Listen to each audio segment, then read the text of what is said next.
This episode is brought to you by Indeed. Stop waiting around for the perfect candidate. Instead, use Indeed sponsored jobs to find the right people with the right skills fast. It's a simple way to make sure your listing is the first candidates see. According to Indeed data, sponsored jobs have 4 times more applicants than non-sponsored jobs. So go build your dream team today with Indeed. Get a $75 sponsored job credit at Indeed.com/podcast. Terms and conditions apply. From our global studios in the Netherlands. There was a time when marketing was amazing. And now 2 men are bringing marketing back. I don't think marketing really went anywhere, man. It did. It was gone, and now it's back. We're bringing it back. 2 men have brought marketing back to the forefront, and now it's better than ever. Andros Sturgeon and Justin Womack coming to you live on Marketing Geeks. Here we go. It's that time again, ladies and gentlemen. It's the Marketing Geeks Radio Hour with your hosts, Andros Sturgeon and Justin Womack. We have a great show for you today, everybody. Sex Robot Report. We've got the latest in digital tech, the latest news in what's happening out there in the internets. It's the Marketing Geeks. And so much more. And so much more. All right.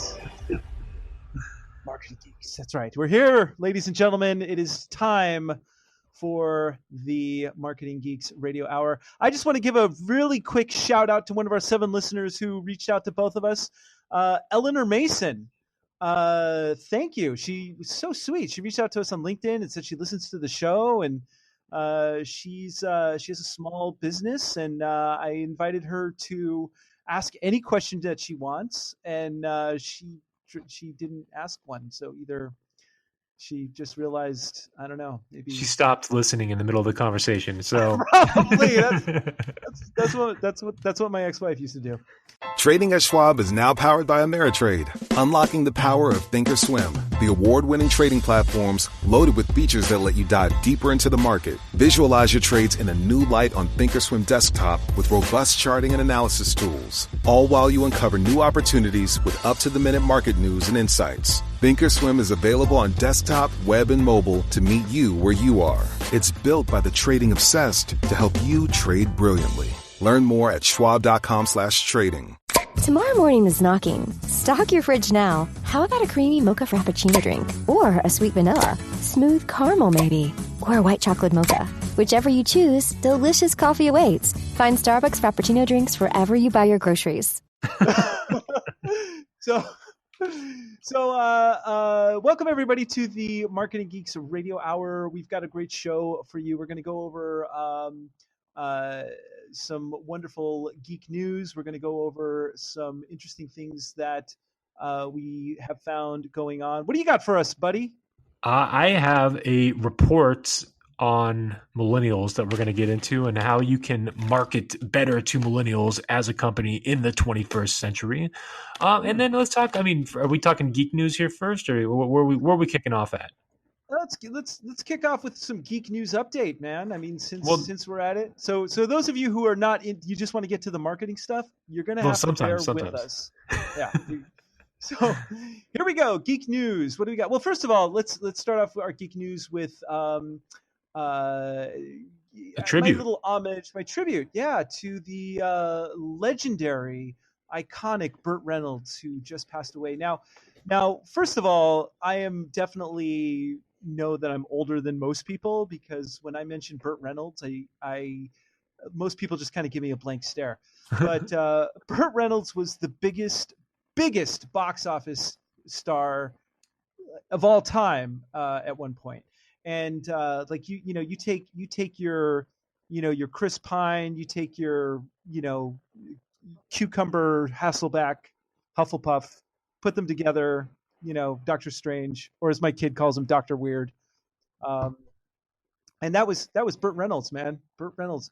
And so Burt Reynolds in the 70s he came out with a movie called Smokey and the Bandit, which I highly recommend. This was in 1977, also the same year that Star Wars came out, and this was like it was honestly Star Wars and Smokey and the Bandit and Grease.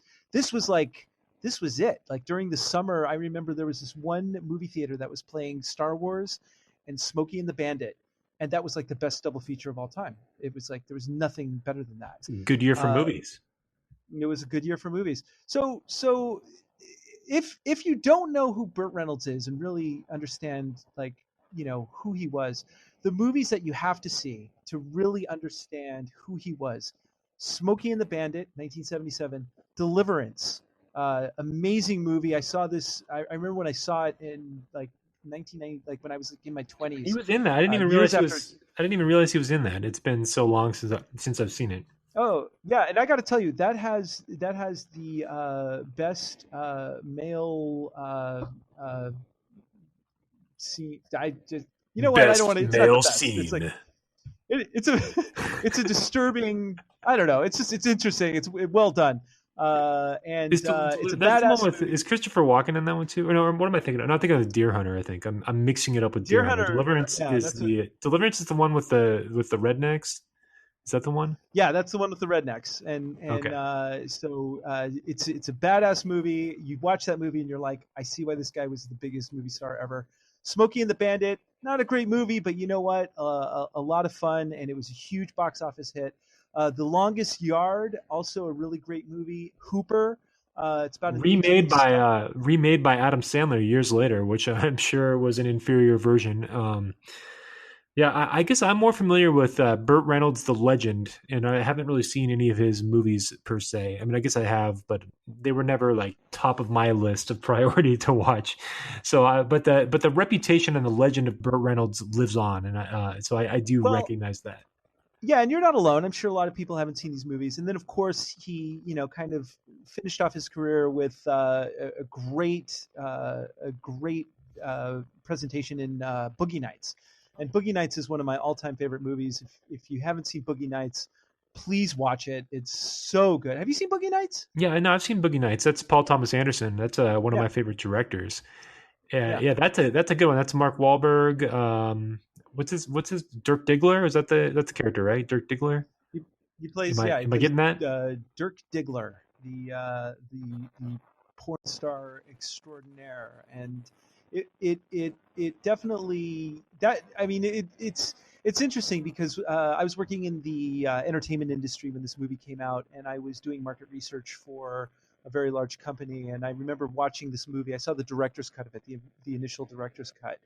And it became they cut it down quite a bit. I think I saw the original 3-hour version of it, and it blew my mind. And I remember thinking, this is great. And he also watched Goodfellas a lot.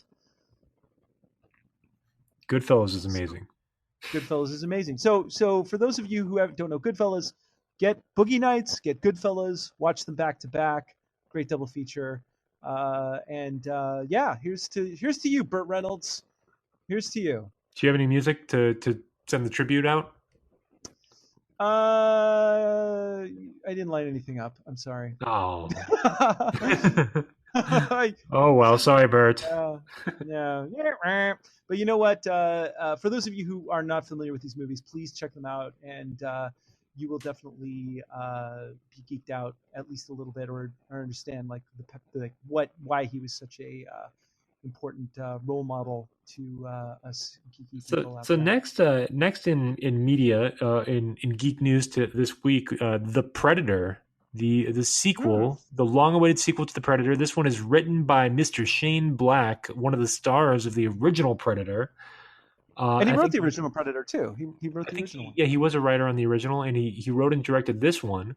It comes out this Friday, so I'm planning on seeing it this weekend. And if all goes well, we may have a spoiler-free review next week of The Predator. Early buzz is pretty mixed right now. I've heard one review describe it as bordering on self-parody, so that doesn't sound so good to me, but we'll see. I'm gonna enter it with an open mind. I'm hoping for the best. We'll see. Okay. Well, so next week, stay tuned for our review of The Predator. All right. So did we cover enough geek news? I think so. There is one thing there's one thing I just wanted to touch on. It is relevant. The big one. Chris Pine has seems to have left the Star Trek franchise. Really? And he will. They couldn't agree on a price. My guess is this is he's getting to be a big star. He's in Wonder Woman. He's in Wonder Woman 2. He's probably getting offers like crazy, and they probably didn't. I thought he died in Wonder Woman 1. They're bringing him back for Wonder Woman 2. Well, it's a superhero movie. They can do anything. Superhero movie. They can do whatever they want. But he apparently contract negotiations have failed, and so we shall see. I'm sure that they're going to figure it out, but Star Trek 3 didn't make enough money to really justify the cost of it. It wasn't unless it's making a bucket of money, they're like, that's why Paramount needs to just do it and hire Quentin Tarantino, use his script, make an R-rated Star Trek starring Chris Pine, and just foot the bill. I think the hardcore nerds are going to line up and see it. Man, I'd pay for that movie before anything else. Paramount, if you're listening, that's what we need. You have a guaranteed 2 tickets sold already. I mean, you're well on your way to recouping your investment. Just come on, just do it. Make the move. So, all right, let's get to marketing news because we got some interesting things to cover. This story out of Salon, I texted you this earlier in the week. Interesting new study, 44% of younger users have deleted Facebook from their phone. What? So 44% of younger users have deleted Facebook from their phone. But what's interesting is most young people are using Instagram. That's weird because I still have it on my phone, and I'm a younger user, right? Right? Not anymore, buddy. Not anymore. Dang, when did that happen? Well, you have kids. It happens. Crap. So, join the club. So this is kind of interesting because, Facebook is transitioning. I mean, on the one hand, Facebook is now kind of your grandparents' platform. And on the other hand, they own all these properties like WhatsApp and Instagram, but trying to capitalize on the marketing around those products are a little bit tougher. And so what a lot of companies are going to have to start doing, and some of the smarter, more savvy companies are doing this, is they're leveraging these platforms for their to gain those types of users. So rather than just advertising to younger users, they create Instagram accounts that younger users will follow. So, I use my son as an example who has never sat through a commercial. And if he ever watches YouTube, he knows, he's 3, right? He knows to hit the skip button on any commercial. He doesn't watch commercials. Even in-game app advertising, if an advertising pops up, he knows that's an ad and he knows to click out of it. So he's got that wired, right? And he's 3. So now I do think that YouTube and companies like Twitch and these companies that are doing kind of live streaming and video, I've seen that they're kind of playing with their advertising model right now, and pretty soon they've explored the option of having these unskippable ads. So it'll be interesting to see the reaction of this generation that's been able to skip ads for all this time if they are to change that in the near future. Now they're still going to have an option that if you buy YouTube Red, which is their $15 or $20 a month, whatever they charge for it these days, premium YouTube where you don't have commercials. But I have seen some articles about how they've been testing basically a unskippable ads. So we'll see if that comes down the pipeline here in the next year or so. Yeah, and what? Of course, they've got all these data analytics around, engagement and how long people are watching and if people start dropping off. So. But it's an interesting time. But it does lead to one thing, and this is something that we keep hitting upon, which is your business has to have a story, right? And it has to have an engaging story.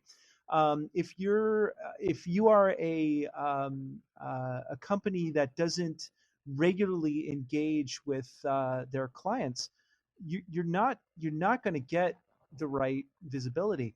I got to tell you this story because it's very funny. I had a contract with a company that I'm not going to mention the name of it, but the new CEO was, he wants to take the company in this direction, in a certain direction. And so I was like, that's great.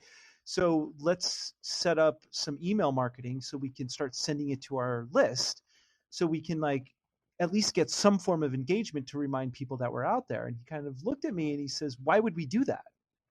And I'm like, because you need to remind people that we're out there. So when they think about this particular product, they think of us, right? Because there's a lot of other people that are doing this. And he didn't quite grasp what Justin and I like to refer to as the rule of 7. You want to talk about that a bit? Yeah. So the general rule, well, I'll start with that. The general rule of 7 is that it takes 7 interactions with a brand or message before it really sinks in and somebody is going to take action on the next step of that marketing funnel. But on top of this, what's also important is the idea of subconscious marketing and getting into people's stream of consciousness and showing up. And so by doing email marketing, you don't necessarily have to set the outcome that you want to sell a product or you want to, make more money right in the short run. You could set the outcome that you just want to maintain brand awareness, because brand awareness is a big, big thing. And that's what you kind of mentioned there, Andres. It's the idea that you are staying relevant in somebody's mind so that when they do, because maybe somebody doesn't have a problem right now that you can solve, but when they do come up with a situation where they have that problem, then they need to know that you are the solution provider. And if you've done your job correctly and you've continued to market your message to them, you'll position yourself to be the person in line for that phone call as soon as they need you. So that's kind of and here's a perfect example of this. So for instance, let's say that your company, whoever's listening right now, one of our 7 listeners, you have your company, right? But let's say that your company deals with a specific niche, right? Because every company does. That's the niche that they're filling. But what we would recommend doing, for instance, is first of all developing some sort of podcast like the one that we're doing right here, that talks about that particular niche, setting up your email marketing so you can send the podcast out to your email list, branding it in such a way that you can send it out through like LinkedIn and your other channels, and creating media that is then engaging towards your particular niche market. Because and we've talked about this in previous episodes, the marketing nowadays, since everything is trending towards not typical advertising, it's really about developing an engaging story that people can continuously follow. We're in the post-reality world, so you have to look at your company as really, and this is something that I think you said, your company has to be seen as a media company first before anything else. Yeah. All companies this day and age are media companies, and by positioning yourself as a media company, you're also positioning yourself as a thought leader.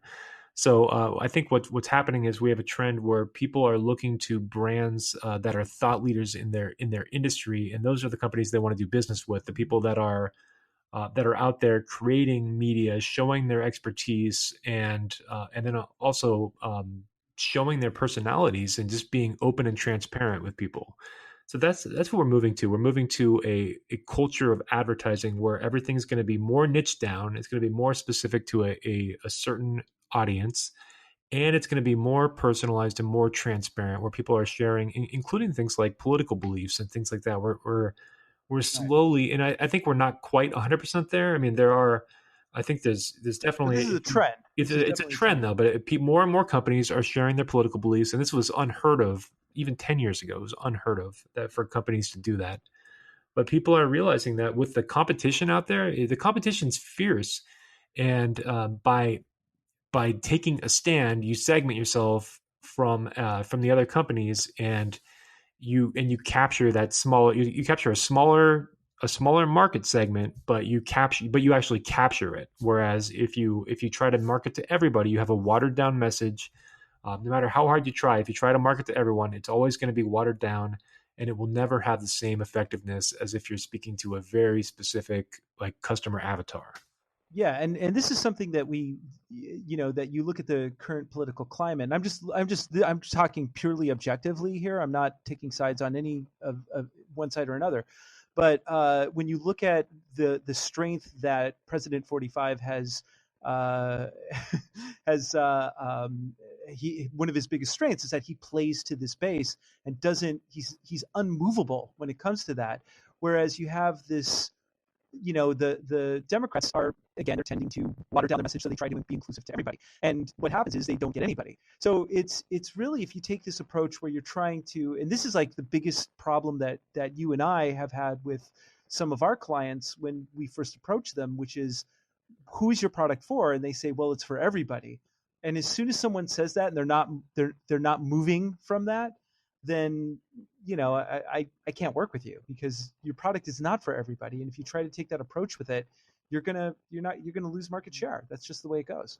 Yeah, and if we take you on as a client and we try to market to everyone and do the way you want to do it, and then it totally bombs, we don't want to take responsibility for that. So yeah, exactly. So yeah, we want, it's not going to work, especially with online advertising. I mean, online advertising needs to be niched down. It just needs to be. So yeah, we don't want to take you on as a client. So if you want to advertise to everybody, find somebody else. They're out there. Yeah, exactly. Fine. Exactly. And it's like one of the things that we try and do, and this is like what Justin and I really, and this is what we try to give to you, our 7 listeners, is this idea that there are trends happening in the marketplace.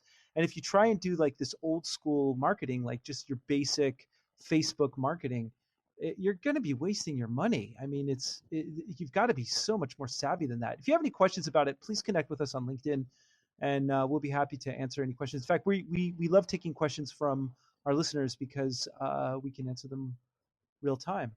And we're going to have some special guests actually in the next few weeks, and we'll tell you about that in upcoming episodes. I want to go a little bit deeper on this idea of marketing to millennials, though. So we touched on it already. We talked about how there's skipping ads, and it's a whole different culture. Millennials have a whole different culture. They're moving off of Facebook. You said 44% have deleted it off of their phones. Well, let's take a step back there first, and I just want to I want to spend some time on this. But let's first define what a millennial is according to Pew Research Center.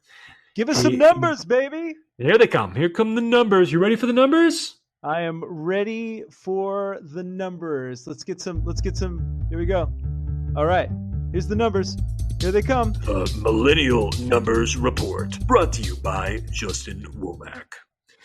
Millennials are born between the years of 1981 and 1996. That's right. So millennials in 2018 are aged 22 to 37. That's a pretty broad margin. I am very proud to say I am an older millennial. I qualify. I'm right at that cutoff. I made it barely, but I made it. Bastard. I'm an old millennial.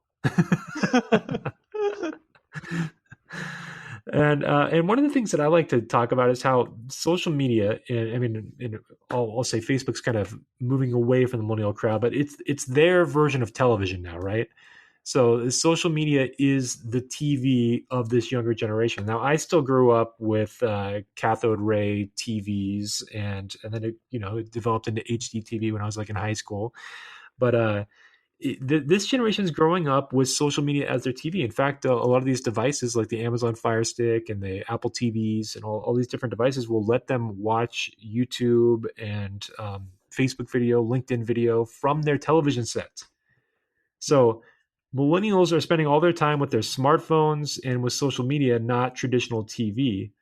And as of earlier this year, I don't know if this number is probably even higher now, but I think it was at the beginning of this year, Pew Research had said that 61% of millennials watch mainly streaming. So they don't their majority of their viewing habits is streaming online, not cable TV. Interesting. Yeah. And 87% of millennials are never without their smartphone. Yeah. So 87% never part with their smartphone. So that's some interesting statistics. Thoughts, Andros? Yeah. I used to work for Comcast, and the most loved company in America. And I love them. Yeah, and when I first got that job there in 2006, this was like nobody knew what any of this was because it didn't really exist at the time. But by the time I left that job, just a few short years later, 2013, people were disconnecting their cable like crazy, and uh, continuous as we continue on into the future, less and less people are connecting their cable boxes, and so the cable companies are in big trouble because they just don't have the eyeballs, and they haven't been able to adapt to this new type of business model. So the question then is as this younger generation, as millennials start to get more purchasing powers and they start to end up having their own children, like you, uh, then how do you engage those particular audiences? And that becomes kind of tricky because people don't tolerate advertising anymore. It's just not something that they do. Like what engages you, Justin? Um, it's a good question. I still get engaged by social media advertising, like on Facebook. I will still click on Facebook ads from time to time, as long as they're speaking directly to a need of mine and to an interest of mine. And Facebook obviously has a very strong targeting platform, so I'm pretty well targeted on there. But when somebody comes at me with some kind of a really creative like checklist or a template. A lot of times people will come out with these marketing templates, or here's some swipe copy that I've used that had this for a campaign that did $1 million in sales. Things like that still draw my attention, and it'll get me to go to the next stage of their funnel. It doesn't mean that I'm going to end up being a client of theirs, and more often than not, I'm not. But it usually does. It engages me, and I actually don't mind interacting with companies as long as they keep their messaging on topic with something I'm interested in. So I look for things that interest me, and then I will engage with them. Now, a lot of times I'll watch YouTube videos, and I'll watch YouTube on my television, and if an ad if an ad really does its job and they catch my attention in the first 5 seconds, I'll find myself watching the whole ad. I will stick around and watch the whole ad if it's good enough. So again, it comes down to storytelling. Like you got to have storytelling and quick and very, very fast storytelling too. You have 5 seconds basically to get somebody's attention on a YouTube ad, or they're going to skip it. So you have to tell the most interesting part of the story right in the front, and you have to leave some open loops and people leaving wondering what's coming next. So yeah, I will watch the whole thing though. Yeah. Okay. Well, that's good to know. But then the question is like if a lot of these younger people, especially like again my kid who eventually will get older, how do you engage those people? So for instance, if they're using WhatsApp to communicate and Instagram to communicate, putting advertisements in the middle of that is going to be off-putting to them, and if it's too off-putting, they're just going to go to another platform, right? Interesting though, I just read this in Marketing Land. Facebook looks to monetize WhatsApp with a new business API that adds open chats into the messaging app. So basically, what that means is they are going to pivot how WhatsApp is used so it could be an instant messaging app for businesses. And I think that's brilliant. Well, I think what works in terms of reaching millennials with marketing, I think what works the best right now is old-fashioned celebrity endorsements. And in this day and age, they're no longer called celebrities. They are now called social media influencers. But getting these top-level influencers to endorse your product or to have product placement from them on their streams, that's some powerful stuff. Validation is still one of the top ways of really moving a brand message forward and getting people to engage with an advertisement.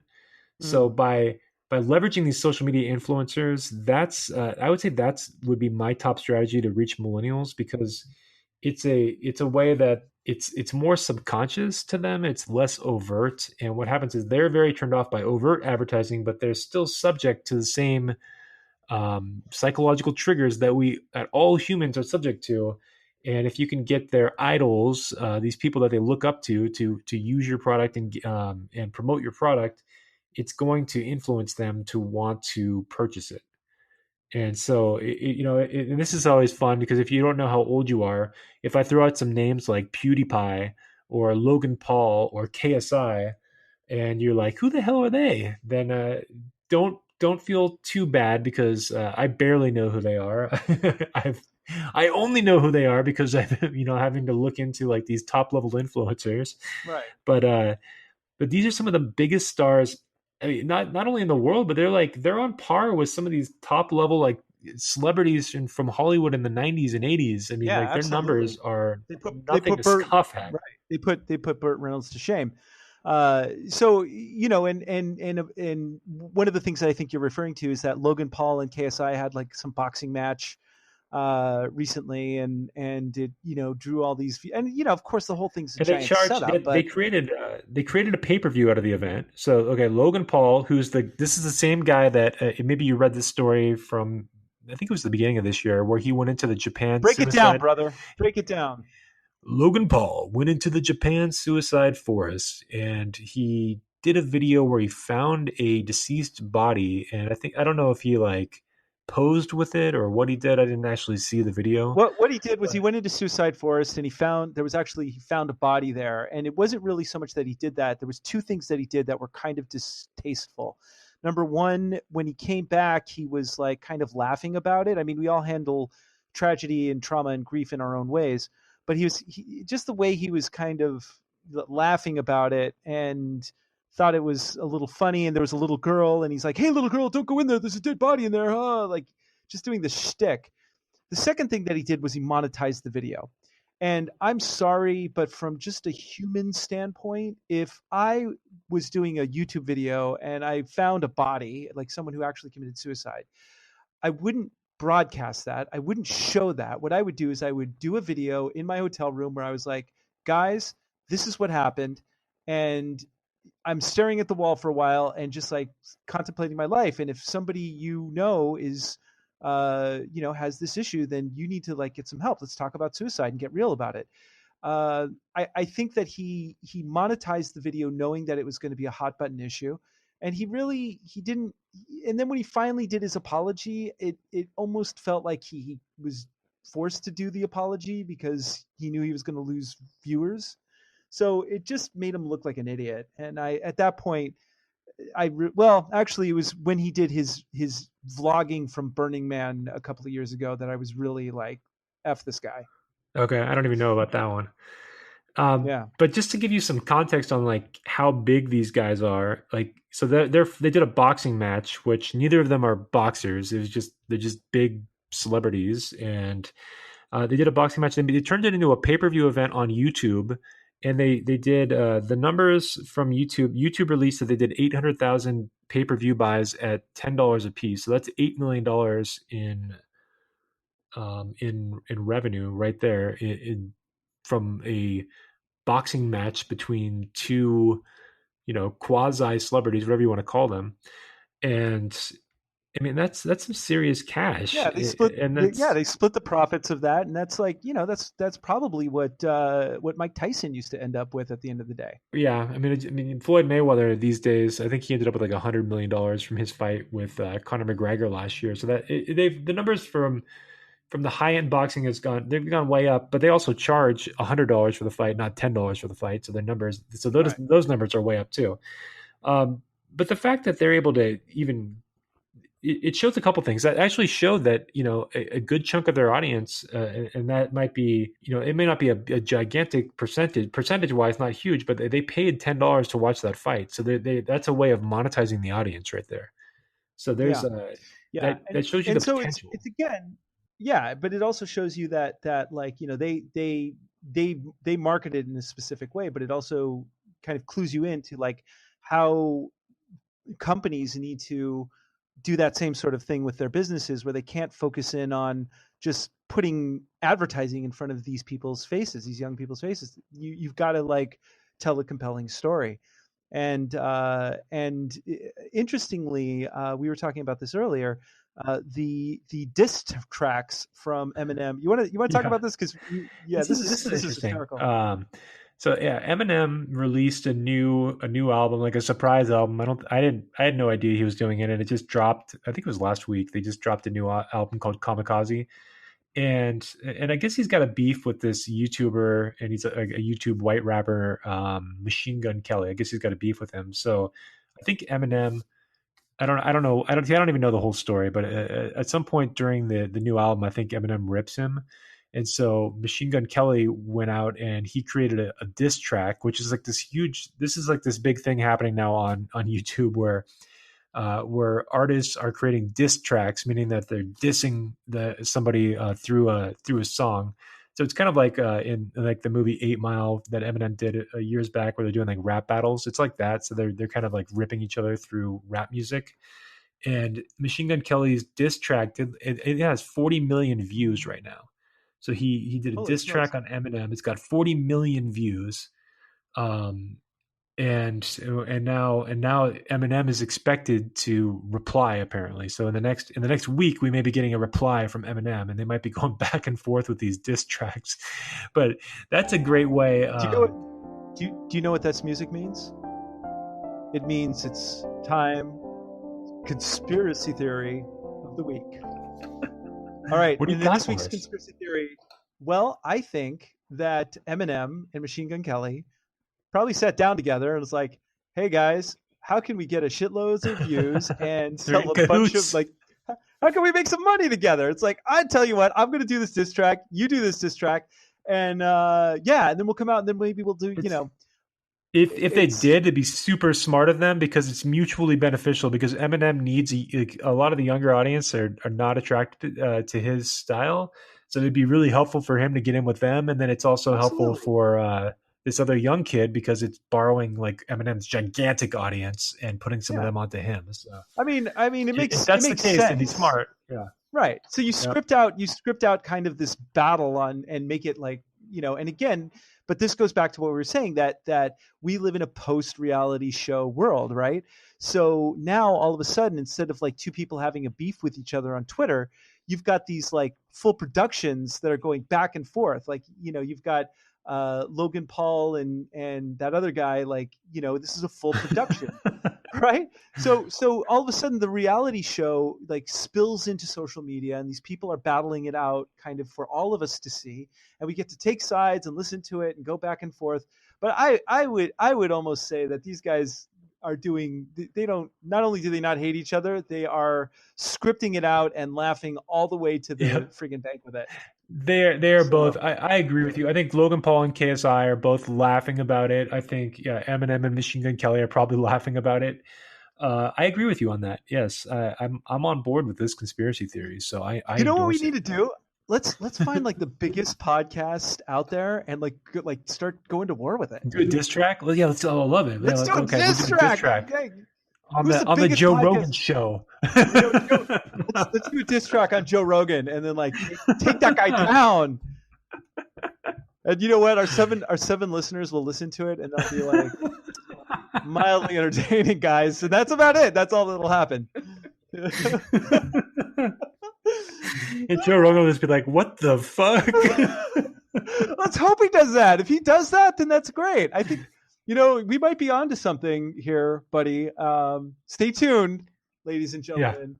Yeah. But in the meantime, oh yeah, y'all, you know what that means. Wow. It is time. Sex Robots for the Sex Robot Report.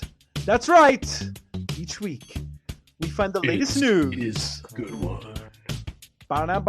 Bring on the horn. Oh yeah, Sex Robot. Oh yeah, talk to me, Sex Robot. You know what that means. What do you got for us, Sandros? What do you got for us? All right, what do I got? Well, this is from the Daily Star, UK. I see, now it's true. Yeah, of course, everything on the internet is true. Chinese sex robot firm making cyborgs with, quote, movable limbs and sells 50% of the dolls to America.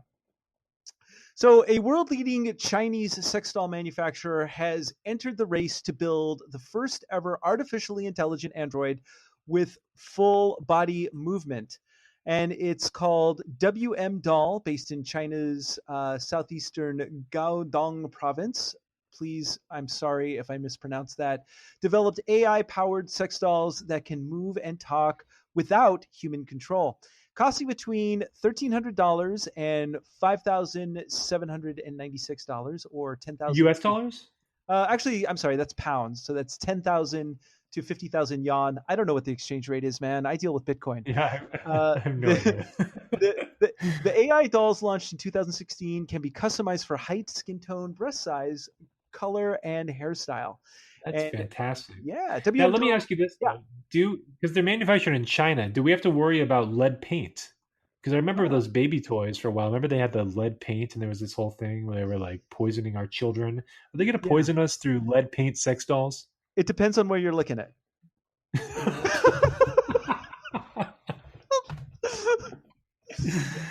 So WM Doll is aiming to dominate the market in the United States, a lucrative market where 50% of its exports are sold.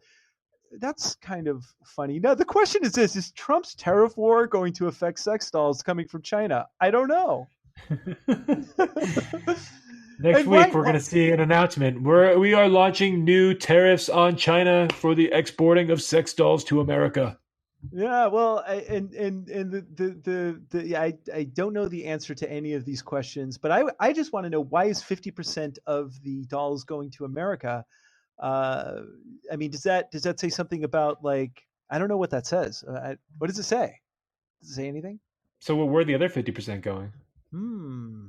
That will be determined in future episodes of... And now, another conspiracy theory.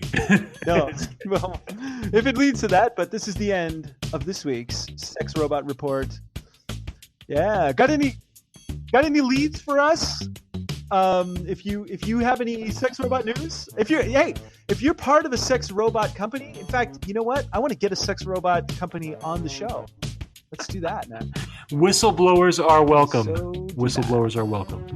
All right. So moving right along, I just wanted to touch base on a couple of other interesting other topics that are kind of interesting. One of them is our favorite platform, of course, is LinkedIn, which we love. And LinkedIn is bringing dynamic ads, campaign manager. They're redefining their dynamic ads into their campaign manager platform. So it's kind of interesting with LinkedIn ads, because I don't really engage in any LinkedIn advertising. Do you? Yeah, I haven't really messed with too much of it. I played with it a little bit. The cost per click on LinkedIn advertising is significantly higher than even Google right now. So it depends on the market. Mm-hmm. So I have played with it a bit, and certain companies, if you're truly targeting B2B, and there are some businesses that are just not going to spend as much time on other networks, and LinkedIn is probably the best place to reach them. But you're going to pay more for it, so you have to have a high profit margin to kind of make it worth your while too. So it really depends on the structure of the campaign. There's a lot that goes into it, but I wouldn't, if you have a low ticket offer, I probably wouldn't start on LinkedIn. That's probably not my first choice of advertising platform, especially if you have a lower ticket offer. Yeah, it's going to be. Yeah, and it's going to be interesting to see, like, where they take that particular, because I don't know a lot of people who are advertising on that platform, and I really don't engage in any of them. So that's one area where I think that they need to, like, figure that out. But there is another area which I find very interesting. So Adobe just came out with a survey, and they said 47% of smart speaker owners are using the device in the shopping process. So this is really interesting because, going back to what we were saying about organic marketing and how people are engaging with different things, people are engaging with their smart speakers now and doing some of their shopping through that. So let me go over some. I can picture that it's like probably mostly stoners and like drunk people that are like yelling at their Alexa, like, "Alexa, give me a pizza." And then they get a sex doll from China. Maybe that's what's going on, man. Say, Alexa, what is a nearby pizza place? Did you hear that? Or Go to the Alexa app. Tap on skills. I have one in the room, and I triggered it. Did that really just happen? Did that really just happen? You can't just oh say my that God, name. I got to be that is careful. When I funny. say that name, I gotta be a little cautious. You know what? I should have just named my kid Alexa. That would have been funny. If only you had the foresight to know that 20 years later or whatever. Looking back, I know I would have had a girl and gone back and named her Alexa. So anyway, here's some basically statistics on what people are doing. 70% listen to music. 64% do weather forecasts. 53% ask fun questions like, "Hey Alexa, where can I get a sex robot?" 47% do online research. 46% check the news. 46% do alarms and reminders. 35% do basic research, and 34% do basic just asking directions. But there's some other emerging smart speaker activities. Ooh. Like 36% are making calls. Smart home commands, which is 31%. So, people are creating smart home systems in their house. True laziness. Turn off the TV. I know, right? Turn on the lights. Whatever. But here's where the most interesting part is right here. 30% of all smart home smart speaker owners are shopping and ordering items online. So that is a huge market. And 17% are doing food delivery takeout. So that is definitely going to become a bigger, Those are the stoners and the drunks that I was talking about. That's right. That's right. And 16% are doing flight and hotel research. But anyway, so this is really fascinating because, and I just really want to this kind of sums up everything that we've been talking about, which is that it comes back to this rule of 7, that if you are not on the top of someone's mind when they say, "Hey, I want to order a pizza. What kind of pizza do you want?" You've got to be that first name, right? "Hey, I want to order a widget. What widget do you want?" That's the name that needs to pop up first. So going back to the client that I had, where I told him we have to be creating content and putting out emails on a regular basis. And the CEO looked at me and he was like, "Why?" It's like, "'Cause that's why." It's like, and so if you as a business owner are not staying on top of this particular type of marketing, if you are not creating content and engaging in your customers and telling a compelling story, on a regular basis, on an ongoing basis, then when someone does their drunk Alexa shout out in the middle of the night, they're not going to think of you, right?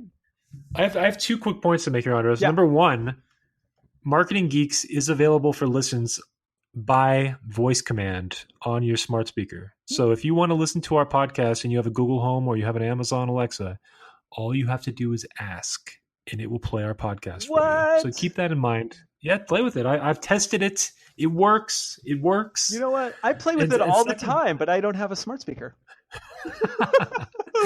What am I missing? TMI.